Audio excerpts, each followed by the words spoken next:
Ready.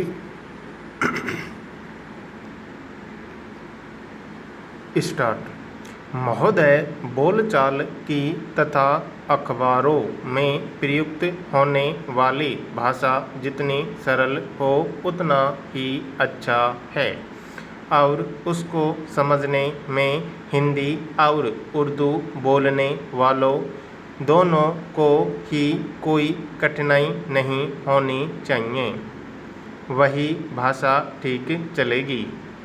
मैं उत्तर भारत के लोगों से जहाँ हिंदी अथवा हिंदुस्तानी बोली जाती है यही कहना चाहता हूँ कि यदि वे चाहते हैं कि हिंदी अथवा हिंदुस्तानी सारे भारतवर्ष में चले तो उनको हिंदी भाषियों को अपने साथ लेने का प्रयास करना चाहिए, क्योंकि वे जिस भाषा को नहीं अपनाते वह सारे देश की भाषा नहीं हो सकती। कभी कभी हिंदी भाषी भी हिंदी में लिखने का प्रयास करते हैं। यदि उनकी हिंदी के व्याकरण की दृष्टि से जांची जाए तो हिंदी भाषी उसे स्वीकार नहीं करेंगे। मैं उनसे यह भी कहना चाहता हूँ कि उन्हें यह समझ लेना चाहिए कि केवल हिंदी भाषा में ही नहीं बल्कि उसके व्याकरण में भी इतना हेरफेर करना पड़ेगा कि दूसरी भाषाओं के मुहावरे हिंदी भाषा में खप सकें।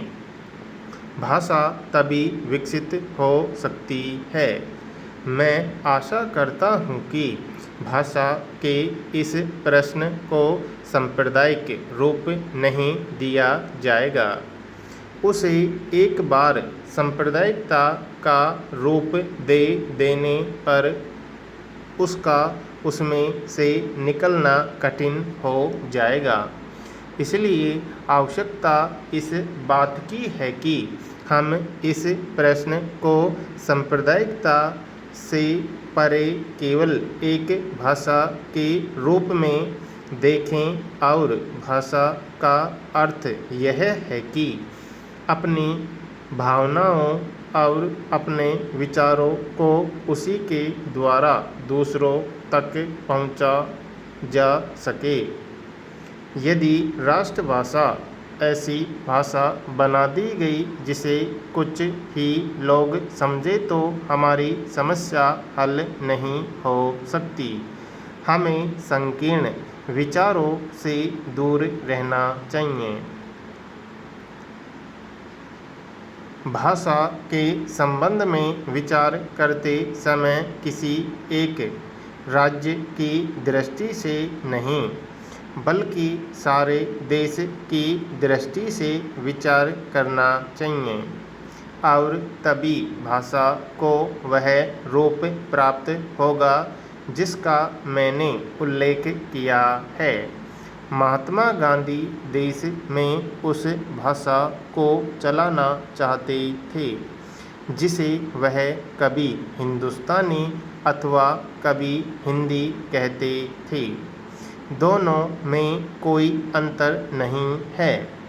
यदि ऐसी भाषा को जिसे सभी लोग समझ सके हम हिंदी कहें या हिंदुस्तानी, उसमें कोई अंतर नहीं। मैं नहीं समझ पाता कि इसमें झगड़े की क्या बात है। एक दूसरा झगड़ा लिपि के बारे में भी है। हिंदुस्तानी अरबी और नागरी दोनों लिपियों में लिखी जाती है। हमारे संविधान ने नागरी लिपि को ही माना है। इसमें ज़बरदस्ती की गुंजाइश नहीं है। यह खुशी की बात है। मगर हिंदुस्तान में जितने लोग बसते हैं हम उनके विचारों से अवगत होना चाहते हैं। यदि हम उनको समझना चाहते हैं तो हिंदुस्तान की जितनी लिपियां हैं उनको हमें सीखना होगा।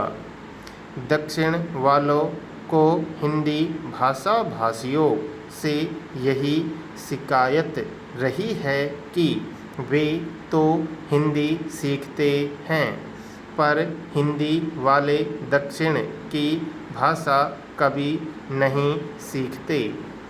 उसी प्रकार उर्दू के अक्षर हम जानें और उर्दू की किताबों से अपना परिचय रखें तो उनसे हमारा संबंध और अधिक घनिष्ठ हो सकता है।